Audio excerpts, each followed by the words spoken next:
Dans tous ces cas, il ne s'agit pas tant de dire quelque chose que de signaler une posture, toujours plus ou moins la même, à savoir une posture de défi de l'ordre au double sens du terme et dans la perspective originale selon laquelle le délire serait l'avenir de l'homme et le berceau d'un monde plus juste.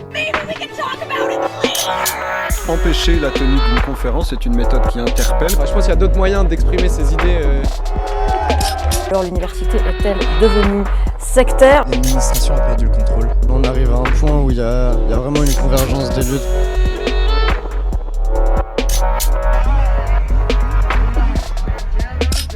La dernière fois, j'avais rapidement commenté une action qui avait empêché la tenue d'une conférence et comme annoncé, je voulais aujourd'hui parler de ces mouvements militants dans leur ensemble, tels qu'ils s'expriment à l'université, mais aussi sur internet et les réseaux sociaux. Donc je pense à ces mouvements qui se distinguent par une pratique sélective du dialogue, un goût modéré pour la connaissance et une conception pittoresque de l'avenir. Et parce qu'il en va justement habituellement de l'avenir, leur cause concerne des états de fait qu'ils aimeraient abolir et il est presque toujours question de renverser quelque chose. Et c'est pour ça que ça fait un moment que j'ai cette idée de rapprocher certains traits récurrents du militantisme au carnaval. Alors déjà, d'une manière générale, et dans un sens assez large du terme, le caractère carnavalesque de ces événements militants saute parfois aux yeux. If you can't help your students, then you can't be trusted. Mais on peut les rapprocher plus précisément du carnaval et de la fête populaire au Moyen-Âge tels qu'ils ont été présentés par Mikhaïl Bakhtin dans son livre sur Rabelais, parce qu'il y a vraiment des points communs assez frappants entre les fêtes populaires dont parle Bakhtin et un certain militantisme d'aujourd'hui. Alors ce que dit Bakhtin, ce qu'il montre dans son livre, c'est que ces fêtes relevaient d'une culture du renversement. C'était des moments pendant lesquels on remplaçait le monde ancien par un monde nouveau et dont les pratiques, qui étaient très marquées par le rire, se présentaient comme antagonistes aux formes de culte et de cérémonies officielle, sérieuse, de l'Église et de l'État. C'était un moment où on célébrait la liberté et une fuite en dehors du mode de vie ordinaire. À l'opposé de la fête officielle, le carnaval était le triomphe d'une sorte d'affranchissement provisoire de la vérité dominante et du régime existant, d'abolition provisoire de tous les rapports hiérarchiques, privilèges, règles et tabous. Autrement dit, le carnaval mettait tout le monde au même niveau et permettait, même encourageait des rapports familiers entre des individus qui étaient normalement séparés par leurs conditions. Eric, tu peux venir de Eric, ce n'est pas un copain de classe, mais le professeur de mathématiques.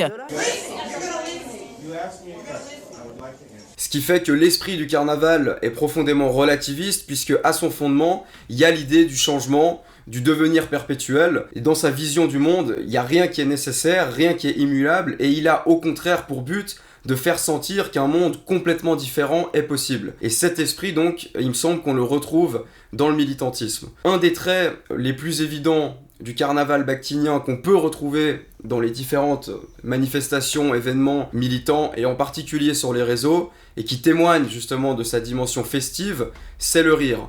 Alors déjà, on peut relever l'omniprésence du rire, et même du sourire, dans les différentes vidéos qu'on trouve d'actions militantes en tout genre. Moi, ça fait 2 semaines que je loupe mes cours. My pronouns are they, them. Wait, he don't know. Your pronouns were he, they.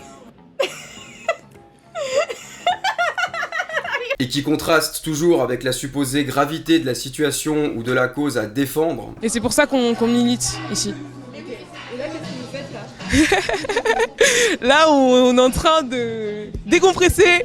Mais il y a un autre type de rire qu'on retrouve souvent et qui correspond assez bien au rire grotesque que Bakhtin analyse dans l'œuvre de Rabelais et qui est une forme de rire qui procède en bonne partie de l'exagération, de l'outrance et de la raillerie. Le patriarcat est partout et nous oppresse partout tout le temps. Une fois qu'on s'est rendu compte de tout ça, on peut pas juste oublier que la moitié de la population mondiale est oppressée par l'autre moitié de la population mondiale. Alors que d'un côté, t'as des personnes qui cultivent et maintiennent leurs privilèges, alors que de l'autre côté, tu as des gens qui subissent des discriminations et qui cherchent un endroit où s'exprimer. Tu captes la nuance? Bah ça te regarde pas. Bah ferme ta gueule. T'as un utérus, toi?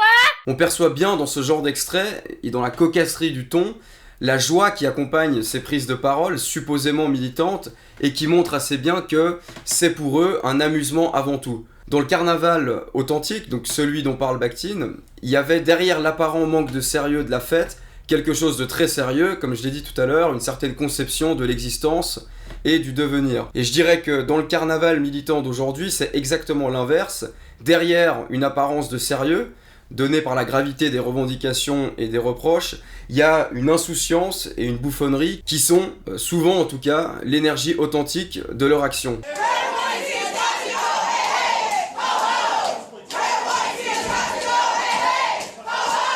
Il ne s'agit pas de convaincre, ni de faire sentir la dignité d'une cause, il se complaise dans ce ricanement qui se suffit à lui-même et dont le côté un peu timbré signale un autre trait typique du carnaval. Bakhtin dit à plusieurs reprises que pendant le carnaval, l'irrationalité, la folie, le non-sens l'emportent sur la logique et la raison. Et c'est ce qui lui fait écrire que le carnaval est marqué par la logique originale des choses à l'envers, au contraire, des permutations constantes du haut et du bas, de la face et du derrière, par les formes les plus diverses de parodie et travestissement, rabaissement, profanation, couronnement et détrônement bouffon. La seconde vie, le second monde de la culture populaire s'édifie dans une certaine mesure comme une parodie de la vie ordinaire, comme un monde à l'envers. Un des points communs les plus nets entre le carnaval et le militantisme contemporain, c'est justement cette idée du renversement. Cette logique du monde à l'envers qui célèbre la folie et qui fait que durant la fête, les valeurs, les statuts, les significations tendent à être inversées, la représentation emblématique de ça étant à l'époque la transformation du roi en bouffon et du bouffon en roi. Dans le militantisme, on peut percevoir cette logique d'abord dans un discours général tenu contre l'ordre établi, appelé justement à être renversé pour laisser place à un nouveau monde bâti sur des bases contraires à celle de l'ancien, d'où une certaine logique de la table rase, illustrée par l'envie de se débarrasser des valeurs de l'homme blanc, hétéro, cisgenre, etc. Comme on peut le voir par exemple dans ce texte, pris sur le site Manifesto 21, ou dans ces extraits de vidéos. Donc ça concerne toutes les minorités de genre et toutes les personnes qui ne s'identifient pas en tant qu'hommes cisgenres blancs hétérosexuels. Et du coup, c'est tous les hommes hétérosexuels cisgenres qui n'ont pas le droit de rentrer.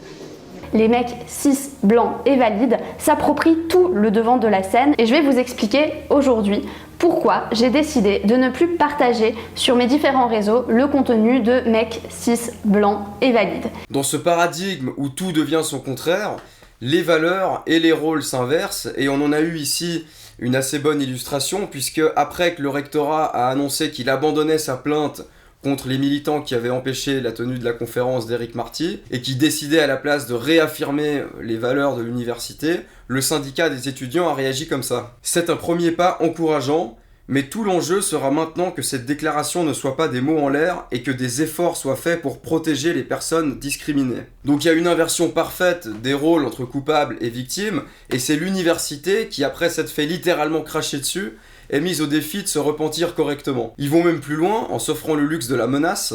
Ces valeurs, donc les valeurs que l'université est censée réaffirmer avec eux, sont sujettes à interprétation et tout dépendra du contexte.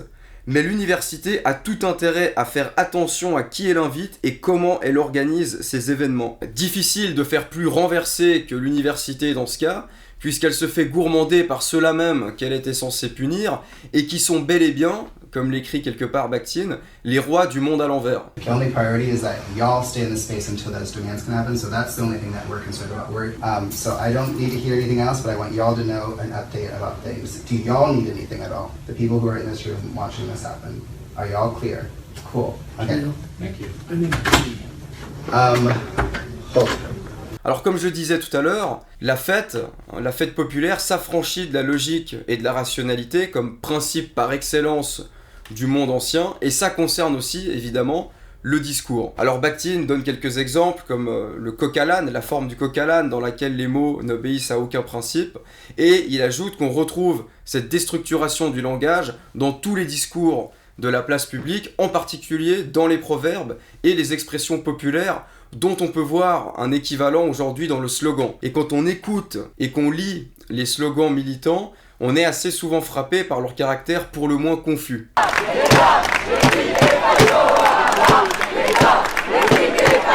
Dans ce genre de slogan, Ils mélangent simplement tout ce qu'ils aiment pas, sans grand souci de cohérence ni de précision. Ils sont en train de dénoncer un peu tout ce qui est... Enfin, ça n'a pas trop de rapport en plus avec la loi qui à la base fait qu'ils sont là. J'ai l'impression là tout ce qu'on peut lire ça concerne des trucs différents donc...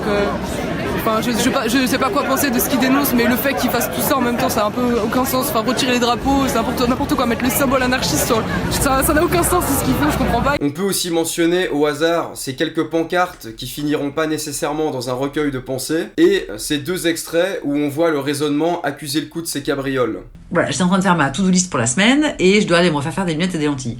Et donc, je dois noter... Opti, et là je me dis opticien, non, opticienne, non plus, et je me dis opticien.ne, mais en même temps, c'est moi, c'est mon agenda, j'ai pas à me convaincre moi-même qu'il faut que je pense aux femmes. Donc j'étais là, en train de bugger, en train de me dire, est-ce que je m'en fous, je mets juste opticien, ou non, c'est le jeu du patriarcat, ou est-ce que je mets .ne, là je suis vraiment folle alors que je me parle à moi-même, et je dis, machin, etc. Donc j'ai mis .ne, puis je l'ai gommé, puis je dis, non, hein, et donc j'ai écrit optique. Mais je veux dire, ça m'a quand même pris plusieurs secondes.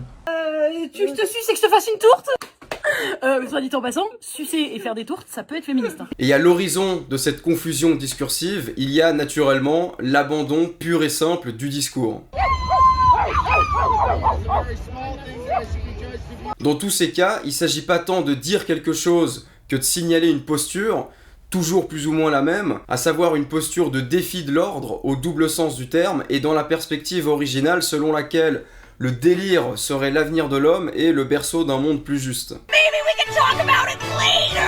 Alors dans le cadre de ce renversement total du vieux monde suranné, le rabaissement joue un rôle primordial, rabaissement qui passe par une symbolique du corps dans laquelle le haut, c'est-à-dire le visage, évoque les fonctions élevées de l'être humain, tandis que le bas, c'est-à-dire le ventre, les parties génitales, etc., évoque ses fonctions triviales. Rabaisser, cela veut dire faire communier avec la vie de la partie inférieure du corps, celle du ventre et des organes génitaux, par conséquent avec des actes comme l'accouplement, la conception, la grossesse, l'accouchement, l'absorption de nourriture, la satisfaction des besoins naturels. Cette idée du rabaissement par le bas corporel peut-être expliquer cette tendance chez certains militants aujourd'hui à exhiber leur corps, ou le corps, à évoquer des actes sexuels ou à se complaire dans un discours sur des faits, sur des choses qu'on considère normalement comme intimes.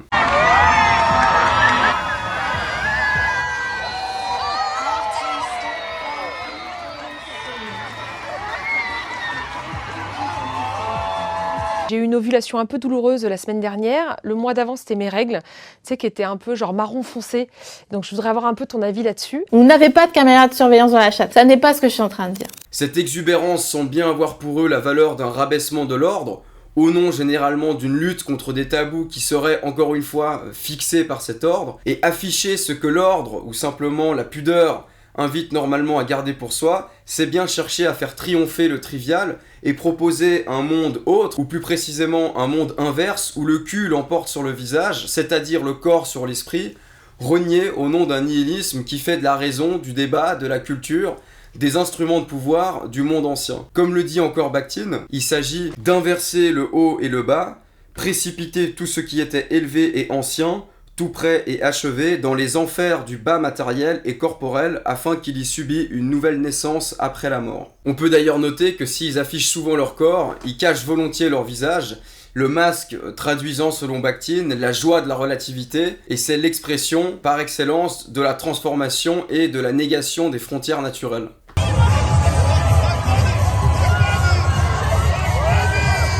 Bienvenue dans cette première autoconférence de l'automédia de la commune libre de Tolbiac. Mais le rabaissement peut aller plus loin que ça et il est souvent associé au renversement et au détrônement symbolique. Le détrônement carnavalesque, accompagné de coups et d'injures, est de même un rabaissement et un ensevelissement. Chez le bouffon, tous les attributs royaux sont renversés, intervertis, le haut mis à la place du bas, le bouffon est le roi du monde à l'envers. Dans chaque individu rossé et injurié, Rabelais discerne le roi, un ex-roi ou un prétendant au trône. Tous ces personnages sont tournés en dérision, injuriés et rossés, parce qu'ils représentent individuellement le pouvoir et la vérité expirant. Les idées, le droit, la foi, les vertus dominantes. L'affaire Éric Marty, dont je parlais la dernière fois, et qui est évidemment un exemple parmi d'autres, concentre presque tous les éléments de cette description. C'est-à-dire que l'action des militants ressemblait bien à une forme de détrônement, puisque Éric Marty, le conférencier, représente certainement à leurs yeux l'ordre, l'autorité, la tradition, l'ancien monde, etc.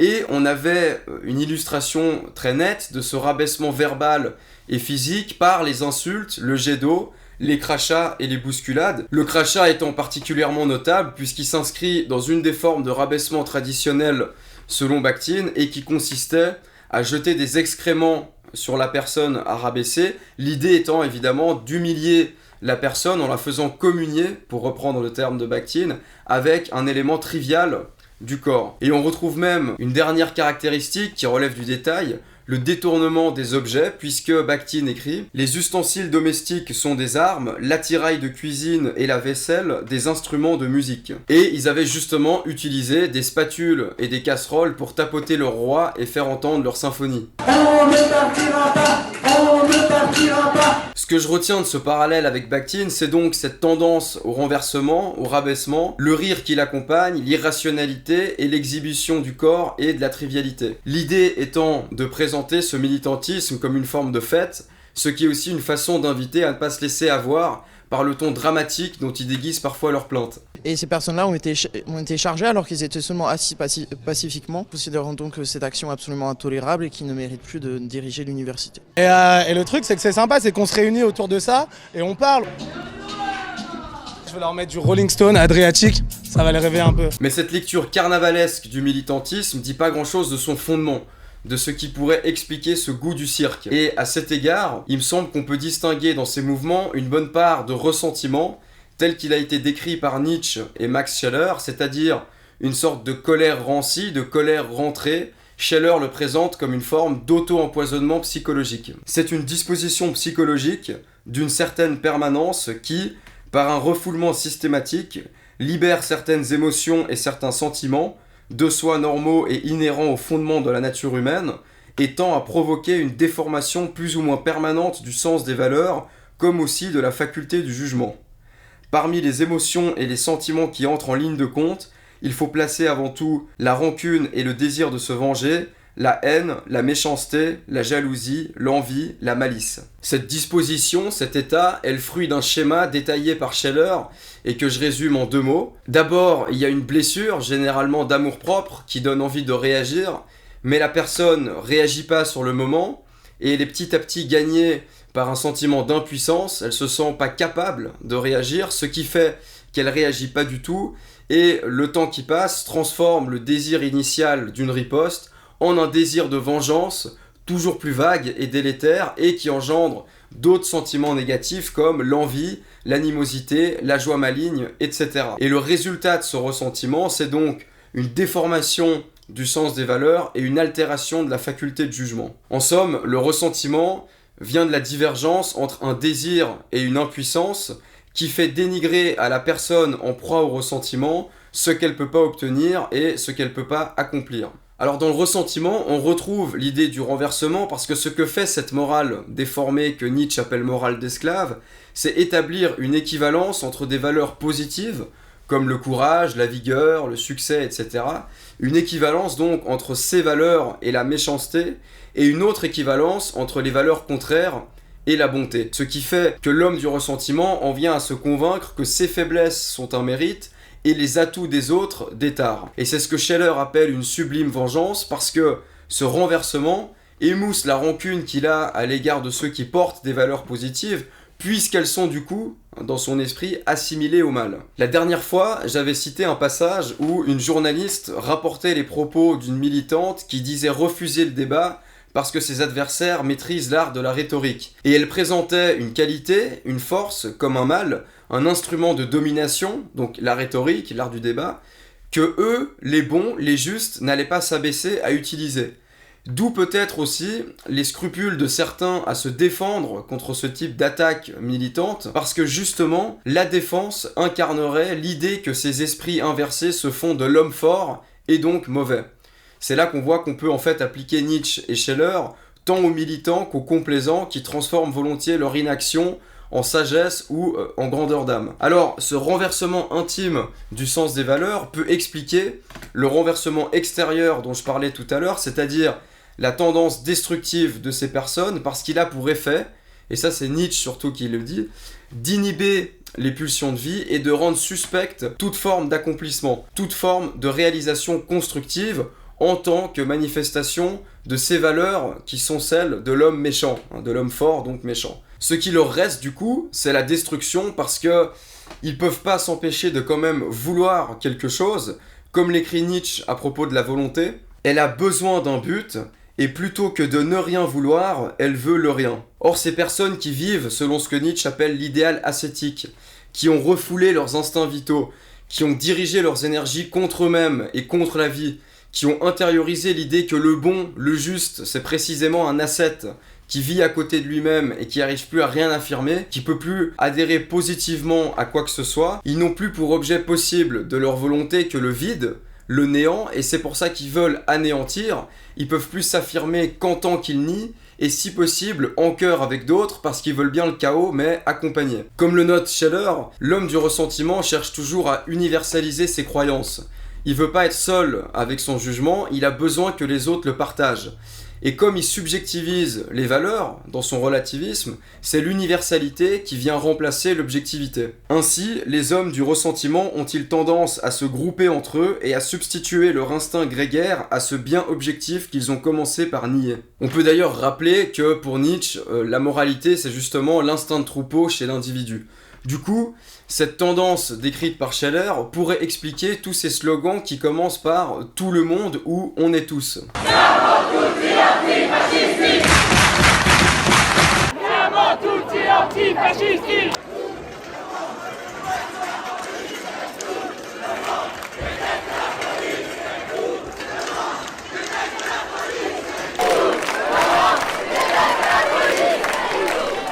Donc le ressentiment transforme l'objectivité en croyance partagée et remplace la qualité d'une pensée par la quantité de ceux qui la portent. Et donc une idée est pas bonne parce qu'elle procède d'un raisonnement rigoureux, elle est posée comme juste parce qu'elle est scandée par une foule. Mais ce que Scheller en particulier permet de mieux comprendre, c'est la dimension festive de cette tendance destructive, et le fait que le ressentiment finit par chercher tout ce qui l'excite. Et cette recherche complaisante de ce qui stimule le ressentiment a pour effet d'exacerber la distorsion du jugement qui s'affranchit toujours plus des faits. Plus la rancune devient proprement recherche de vengeance, plus l'impulsion à se venger tend vers un ensemble d'objets indéterminés, n'ayant de commun qu'un seul aspect, et d'autre part, moins cette impulsion trouve à se satisfaire sur un objet unique et à s'y terminer, plus aussi la tendance à se venger conduit au ressentiment. Donc le ressentiment, le désir de vengeance et l'indétermination de son objet forment un triangle et se nourrissent réciproquement, ce qui fait que le jugement perd toujours plus contact avec quoi que ce soit de tangible. Le propre du ressentiment, c'est de déclencher de l'animosité à la seule perception d'une valeur chez quelqu'un, indépendamment de qui cette personne est ou de ce qu'elle a concrètement fait.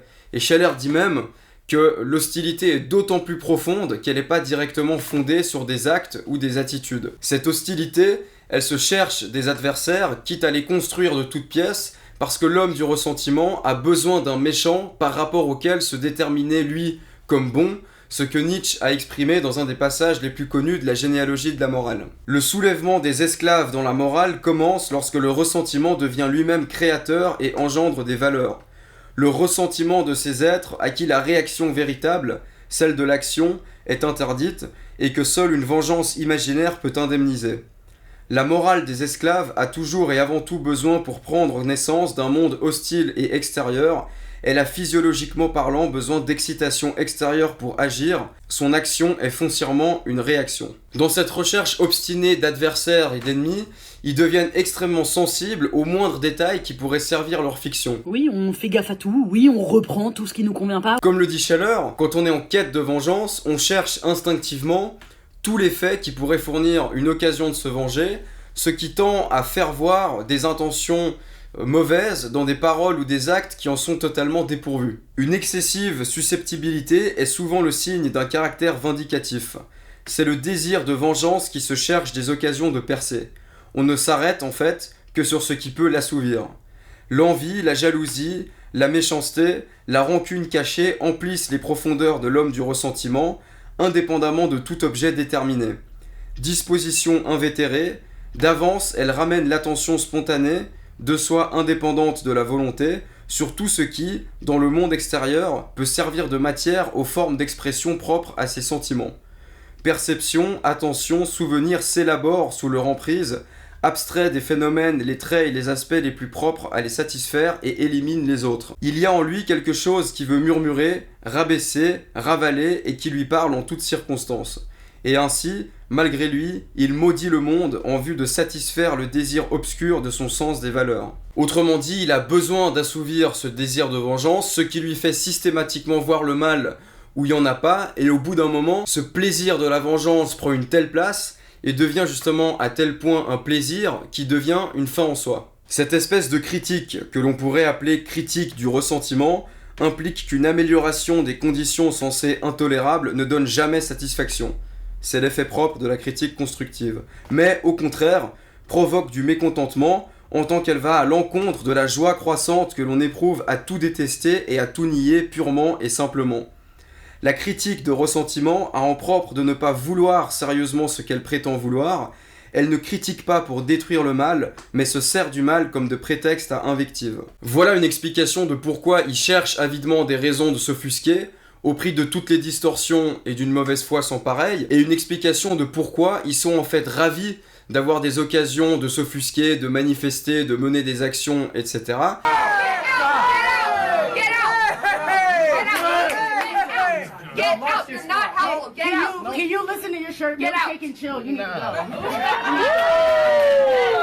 Parce qu'il s'agit bien pour eux d'une fête, d'une joie, comme dit Scheller. Donc une petite jam ou une petite projection, ça te fait de mal à personne quand on est militant, on va dire.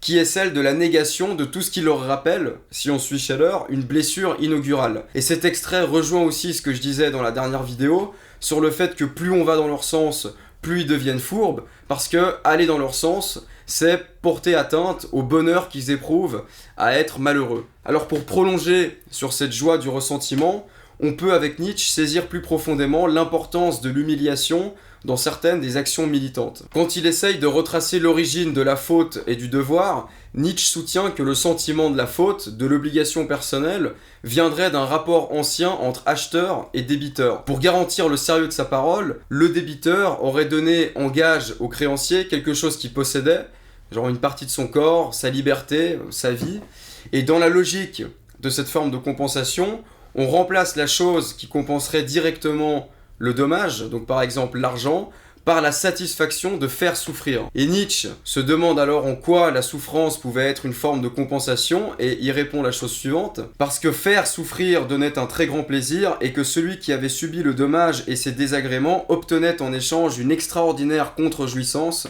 Faire souffrir, véritable fête, et d'un prix d'autant plus élevé qu'elle était davantage en contradiction avec le rang et la situation sociale du créancier.